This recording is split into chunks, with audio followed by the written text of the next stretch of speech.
Today's episode is brought to you by Progressive, where drivers who save by switching save nearly $750 on average. Quote now at Progressive.com.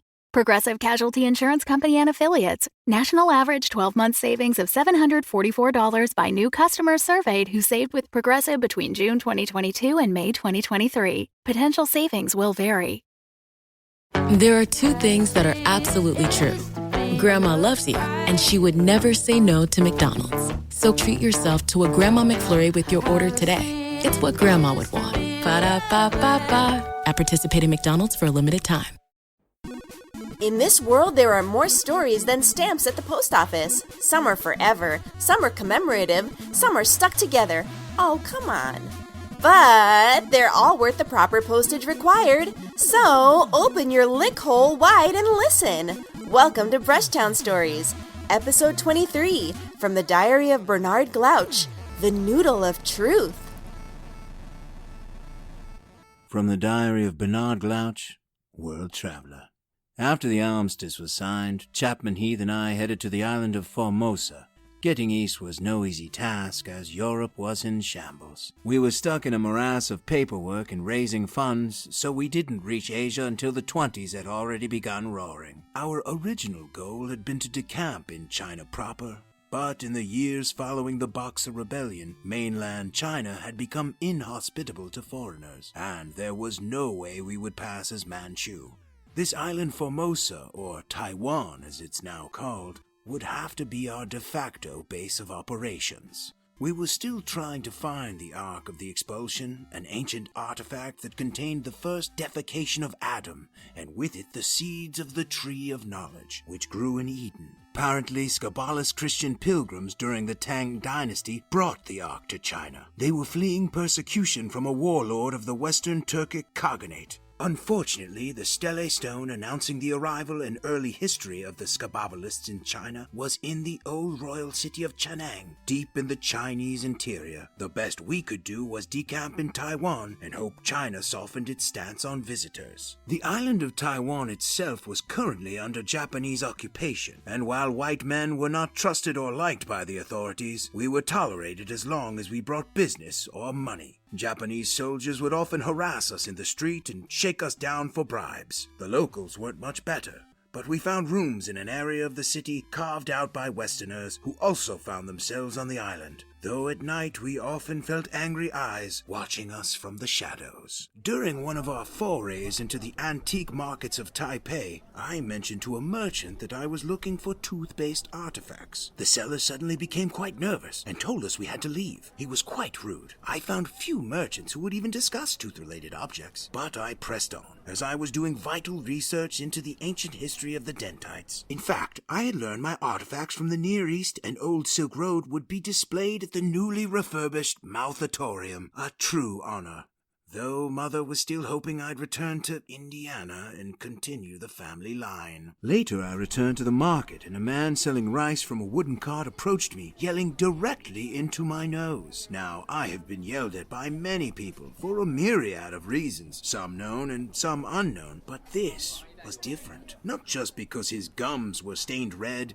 and he had a complete absence of teeth. Lack of teeth was not uncommon, as modern dentistry had not brought the full weight of its talents to this region, but rather it was the way he screamed and pinched me that filled my gallbladder with dread. In truth, this wasn't the first toothless person to accost me in Taiwan, and it seemed to have only increased in the past few days. Suddenly, and without warning, the seller began to throw handfuls of rice at me. He then clacked his red gums, which I took as aggressive posturing. I tried to appease him via unthreatening gestures, but nothing seemed to placate the man. Suddenly, I felt a warm hand on my back. A woman appeared in a long green dress and gold earrings. I remember the earrings well because they seemed to glow in the dim light of the market. Her words were sharp and direct, and even though the words were alien to me, I felt as if those musical sounds were a spell of protection around my shoulders. The seller threw up his hands and walked away. "I'm sorry," she said in perfect English. "The world has become a strange place." Her hand slid down my arm. She smiled. "I've seen you around. You are interested in old things." I smiled. I have many interests. My name is Pai Han. Come to my shop and have some tea. Let me show you that Taipei is a city of hospitality. We are not all rice-slinging brutes. She turned and walked back down a small alleyway, not even looking back to see if I'd follow. I was supposed to meet Heath for Guabao, but her confidence was so intoxicating that I followed after her. Her shop was more a small alcove in the alley filled with bronze trinkets, but there was a small room in the back with simple wooden furniture. We talked generally of Taipei and the weather as she steeped the tea. I felt as if the conversation flowed freely, but it seemed I was talking a great deal about myself, and she remained a sphinx with many a secret. She poured the tea. Her black eyes watched me intently as I blew the steam from the cup and took a small sip. To your liking? She asked. Very good, I replied. Eventually, the conversation turned to my dentite heritage and quest to find ancient dentite artifacts. She seemed very interested in anything tooth-related. This was a welcome change from all the merchants who shut down on the mere mention of a molar or bicuspid. She poured me several more cups of tea as my throat was getting itchy from talking so garrulously about dental practices. After a short while, Pai Han smiled. My head was starting to hurt. I am surprised the tooth of heaven has spoken to you, she said. China is a storied empire, but you Americans are so new, so untested. It's odd. Well, I said, a bit woozy now. You're one to talk. You really should have done more about the Mongol. She laughed. You are a strange creature. I always find it so strange talking to Guailu. You're as odd as a talking sheep or a ghost. I'm not a ghost, I said, somewhat hurt. She smoothed out her dress as she stood. I tried to stand out of polite courtesy, but fell back into my chair. Don't struggle, she said. You see, the tea was poisoned. I tried to remember what I wanted to say. My friend. My mouth was suddenly dry as cotton in August. Don't worry about him, she said with a cat smile. We already have your friend. Pai Han went on to mention those men with red-stained gums and no teeth were all under her command. She was the head of the Yachi cult, a tooth-based Oriental Nouveau religious order. My tooth talk and hunting for artifacts had attracted their ire. In fact, it seemed the whole notion of a white man worshipping the tooth was disgusting to them. Pai Han sat next to me and stroked my hair. Don't fight the poison, she said. She cradled me like I was a scared little dog. My body trembled as my muscles twitched, no longer under my control. I found a deep sense of comfort in her touch, like when I sat in a particularly well-appointed couch in Prague talking to an elderly rabbi about the possibilities of tooth golems. He was against the idea, but I told him about the demon I'd met in a cave. He dismissed this too. Why at this moment was I remembering this story? Perhaps it was all of my life swimming before my eyes as I drowned in the wine-dark sea of poison. My mouth opened and closed with no regard to want, and then... But before that, I shall attempt to relate the history of the Yachi cult as best I can. The island Taiwan, as I previously mentioned, was currently under the control of the Japanese. This has caused several political headaches that I shall not bother discussing. But in the early years of the occupation, there was a famed chef who cooked beef noodle soup. This soup is quite famous throughout Taiwan and is quite delicious. Like most Americans, I usually prefer blander fare, but this was the sort of soup you could dress up and bring to an affair hosted by the Rockefellers or McMenamins, and the soup would so delight them they'd introduce it to their daughter and possibly arrange a marriage. It's that good. And it was said the premier chef of this bovine brew was named Sun Yang Ting. He was also a Taiwanese liberationist who abhorred the Japanese. His unsuccessful efforts to expel the Empire of the Rising Sun from his homeland caused him to fall into a deep depression. He prayed to a god or a spirit, I'm not sure exactly. My grasp on the religions of the Far East is sadly lacking. In any event, he prayed to something, and for 8 days he fasted, taking no food or water. He even closed his famed noodle shop. His regular customers banged on the walls, crying and rending their clothes. But Yang Ting would not budge. Then, on the 9th day, he went into the kitchen and made one beef noodle, imbuing it with all his passion, his tears, everything. His whole life to that point was funneled into that one perfect strand of pastatic perfection. Then either he started making a broth, or he was about to. The story has several variants, one including a species of golden weasel that rode some sort of... In any event, the chef lost his grip on the noodle and it fell to the floor. Yang Ting was devastated. He'd worked so hard on this noodle, but then he saw the noodle had fallen and coiled itself into a shape. Not just a shape, but a word. The Chinese letter and word for tooth. Yachi.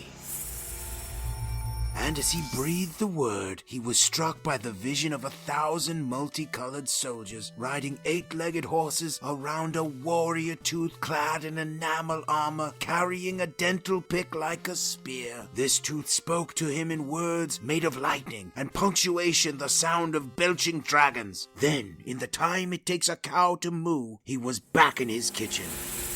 The noodle limp but still curled into the word for tooth, Yachi. After which he formed a cult. The male followers removed all their teeth and then stained their gums red with the juice of the betel nut. This nut was also a narcotic and was said to bestow heightened strength and energy. They worshipped this vision of the tooth, which they called the heavenly tooth of divine blessing. But I believe this to be the tooth. But they seemed to misunderstand its message. While we Dentites followed the true way, these heretics believed teeth needed to be removed. They kept all their teeth in a large altar and would burn money in honor of the heavenly tooth. Eventually, Yang Tin died, and Pai Han became their new leader. She was devoted to the will of the heavenly tooth. And while I admire devotion, twisted though it were, I certainly didn't like the fact that I was poisoned, and as I sat gasping on that wooden bench, Pai Han looked down at me. Her perfect lips whispered words that I couldn't understand. Maybe because it was in Chinese, or maybe because my ear canals had swelled shut. Either way, the very shape of her words comforted me even as I was then swallowed up in blackness. There are two things that are absolutely true. Grandma loves you, and she would never say no to McDonald's. So treat yourself to a Grandma McFlurry with your order today. It's what Grandma would want. Ba-da-ba-ba-ba. At participating McDonald's for a limited time. Thanks for supporting the Fable and Folly Network. Here's another show we know you'll love. Where am I? Welcome to Desert Skies, traveler. Your journey through the physical plane has come to an end. I am the attendant. My colleague here is the mechanic. Yo. This is your last stop on your way to the great beyond. It's our job to make sure you're prepared for the ride. Now, before hitting the road, we have an impressive selection of over 34 varieties of microwavable burritos. What's going on? There's gotta be a better afterlife than this. I mean, come on!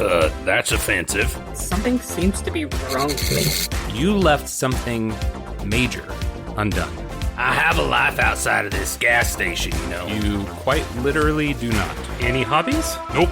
Ever travel? Nope. Love interest? Are you kidding? Oh my god. You're like the human version of a plain bagel. Cash register. How can I help you, attendant? Play some music? You got it. It's kind of funny, though. What I needed wasn't back there. It was here, waiting for me. I wonder what it feels like, Mac, to miss the physical plane, the people you left behind. You know, I had a wife who died 3 years ago. Wish I could go back. No, you don't need to go back. You just need to be here. And a new traveler approaches. Ready, team? Ready. Attendant. Good. Let's do this. Find Desert Skies wherever you listen to podcasts. Oh, but do not worry. I didn't die. If I did, I would not be able to relate this tale, unless I was doing so through some spiritualist or ghostograph. But no, I can tell you, as of my writing this, I am very much alive. But when I blinked awake, I was in a darkened room, tied up in rope, next to Heath, who glared at me. He blamed me for our situation. If he hadn't taken up with some tooth-obsessed rascal, his words, he'd not be in such a tight pickle. I tried to defend my honor from this besmirching, but I was still coming out from under the poison's power, so my argument was mostly incoherent and involved a good bit of drooling. Pai-Han interrupted our tiffing and said that the heavenly tooth demanded a sacrifice, that we were sinners against China, against God, against all of the world as they saw it, that my perversion of the faith was the slap on the enamel of all the Yachi cult stood for. I said she was, well, several words I'm not so proud of and shall not repeat, and that she was the heretic because the Tooth reached out to Horace McMenamin and the brothers Brule long before this usurping, slurping noodle chef. But my exegesis of toothly liturgical matters was silenced by the realization that we were surrounded by nearly 100 saffron-robed, red-gummed fanatics, all wielding knives of various lengths. Let's call it a draw, I offered regarding our debate. Pai-Han, though, wanted to finish the conversation with knives and copious stabbing. So in one great unified movement, all of the cult held up their blades and advanced toward us. BRUSHTOWN Stories is a Roy Gold production. It was written by Jonathan Goldberg with music by David Origlieri. Bernard Glouch is James Kennedy. Find out more about the show and cast at podmusical.com. Find out what happens to all of your favorite characters on Season 2 of The Fall of the House of Sunshine, coming March 2018.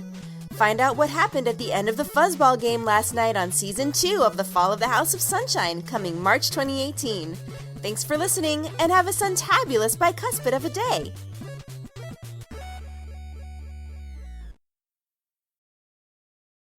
The Fable and Folly Network, where fiction producers flourish.